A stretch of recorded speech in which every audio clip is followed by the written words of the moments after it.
Es el primer encuentro personal entre Joe Biden y Xi Jinping en un año.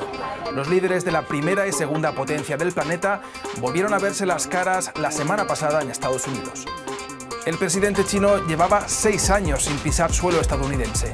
Durante ese tiempo han ocurrido muchas cosas y las relaciones entre los dos países se han enturbiado hasta el punto de abrir un posible escenario de guerra en la región de Asia-Pacífico.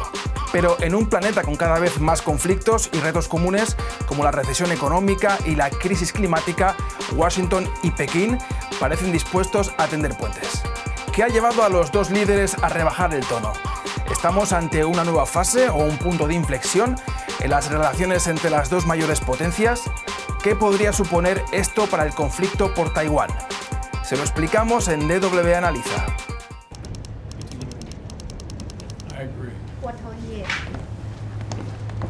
It's a beautiful vehicle. 这车好漂亮啊！我红旗车，国产，来看一下。 Oh, it's like that Cadillac we have over there. 就好像我的那个凯迪拉克一样。 International meetings, they fly those with me. You know what they call that car?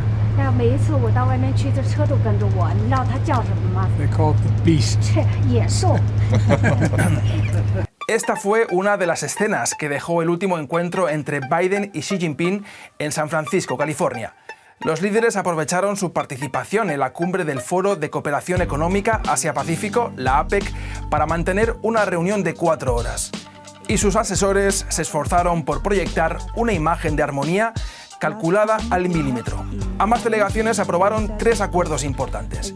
El primero y principal fue el restablecimiento de un canal de comunicaciones militares entre Washington y Pekín. Ese canal se rompió hace más de un año tras la visita a Taiwán de la entonces presidenta de la Cámara de Representantes estadounidense, la demócrata Nancy Pelosi, lo que fue interpretado como una provocación por el gobierno chino. El segundo acuerdo estableció un grupo de trabajo para controlar las exportaciones chinas de productos químicos que cárteles de México usan para producir fentanilo. Esa droga está causando estragos en la salud pública de Estados Unidos, donde su consumo tiene tintes epidémicos. Biden y Xi también acordaron una mayor cooperación en el ámbito de la inteligencia artificial, tecnología que revoluciona no solo el mundo laboral y la productividad, sino también la industria militar que ambos países lideran. Estos acuerdos demuestran un deshielo diplomático. Estamos en un momento donde ambas potencias, por diversas razones, ven más conveniente un apaciguamiento. O sea, no tanto por convicción, sino por necesidad. China siente que a nivel doméstico en este momento la recuperación económica no está siendo sencilla. Hay cuestiones muy relevantes donde el presidente Xi está con un foco mucho mayor en lo doméstico que en lo internacional. Entonces, más que nunca se vuelve prioritaria la administración pacífica de esas diferencias y la negociación ante todo. Y por el lado de los Estados Unidos, Biden se encamina a una campaña muy incierta, donde Trump sigue apareciendo como favorito, donde hay problemas a nivel digamos externo como Ucrania, Medio Oriente, donde evidentemente si China no tiene un rol, Estados Unidos sabe que va a ser muy difícil lograr progresos. Las sanciones impuestas por Estados Unidos a empresas y productos chinos, sumadas a los aranceles introducidos por Donald Trump y mantenidos por Biden, están haciendo sufrir a la economía china. Su consumo interno se ha debilitado y el sector inmobiliario atraviesa una crisis. El sistema autoritario de partido único basa su legitimidad en la mejora objetiva de las condiciones de vida de la población, obtenidas con el capitalismo de Estado del gigante asiático. Si el crecimiento se frena, el sistema puede comenzar a tambalearse. Ello también explica el acercamiento de Pekín a Washington. La legitimidad del partido la obtiene en conseguir que haya un mayor bienestar en la población.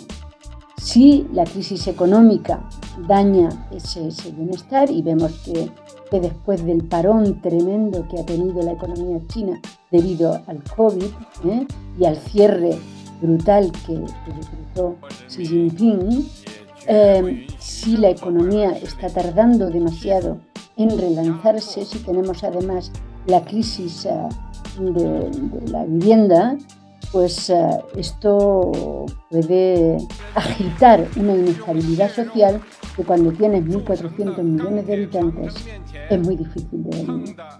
Creo que los dos países se acercan porque económicamente se necesitan. El fin del 2023 no es un año a nivel económico bueno ni para los chinos, pero tampoco para Estados Unidos, ¿no? Y que de alguna manera pues viene un 2024 que pues con todo el tema de los reportes que ha lanzado el Fondo Monetario Internacional, por ejemplo, en temas de proyecciones, ninguna de las dos economías se ven muy favorecidas en ese sentido.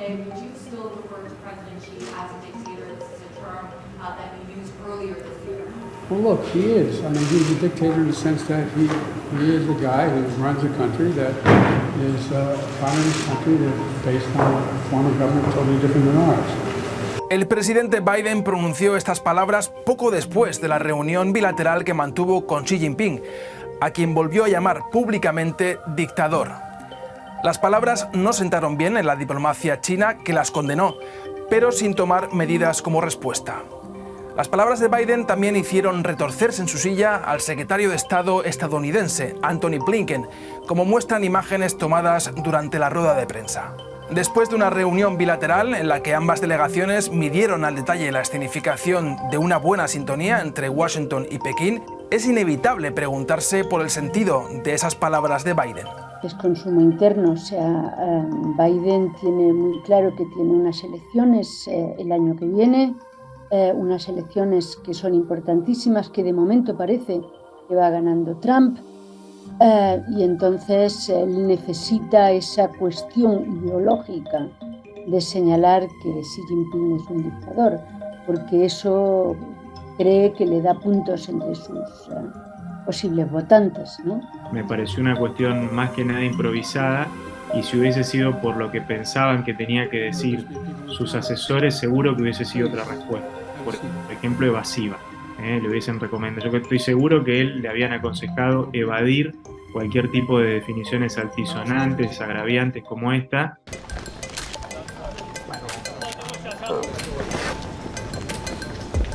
Si hay una cuestión que pone en riesgo el equilibrio conseguido durante décadas entre Estados Unidos como poder hegemónico y China como potencia ascendente, es el estatus de Taiwán. El archipiélago se convirtió en el refugio del Partido Nacionalista Chino, tras perder en 1949 la guerra civil contra el Partido Comunista de China. Desde entonces, Pekín reclama la soberanía sobre Taiwán y persigue la reunificación nacional, oficialmente por vías pacíficas, aunque sin descartar el uso de la fuerza en caso de intromisiones extranjeras. En la década de los 70 del siglo pasado, el entonces gobierno de Richard Nixon y la diplomacia de su secretario de Estado, Henry Kissinger, acercaron Estados Unidos a la China comunista de Mao Zedong. El objetivo fue debilitar a la Unión Soviética. Washington decidió entonces reconocer la China comunista continental, que recibió en 1971 un asiento permanente en el Consejo de Seguridad y la Asamblea General de Naciones Unidas en detrimento de Taiwán. Estados Unidos asumió además la política de una sola China como cesión a Pekín. Reconocía una sola soberanía china, pero sin especificar su postura respecto al estatus de Taiwán. Es lo que analistas y historiadores llaman ambigüedad estratégica. Esa ambigüedad por parte de Estados Unidos, que mantiene una estrecha relación con Taiwán, genera tensión en la zona de influencia china. Pekín se niega a reconocer la soberanía de Taiwán ni su control de islas pegadas al territorio chino. Además, desconoce la zona de identificación aérea establecida por el gobierno taiwanés y una línea de división marítima no oficial. Esa tensión se proyecta en una creciente presencia de bases militares aéreas y navales, tanto de China como de Estados Unidos, a ambos lados del estrecho de Taiwán. Y también en el crecimiento del gasto militar de China, paralelo a una venta de armas de Estados Unidos a Taiwán, que pese a ser irregular desde la década de los 90, se ha mantenido como una constante de los gobiernos estadounidenses, tanto con administraciones republicanas como demócratas, durante los últimos 30 años.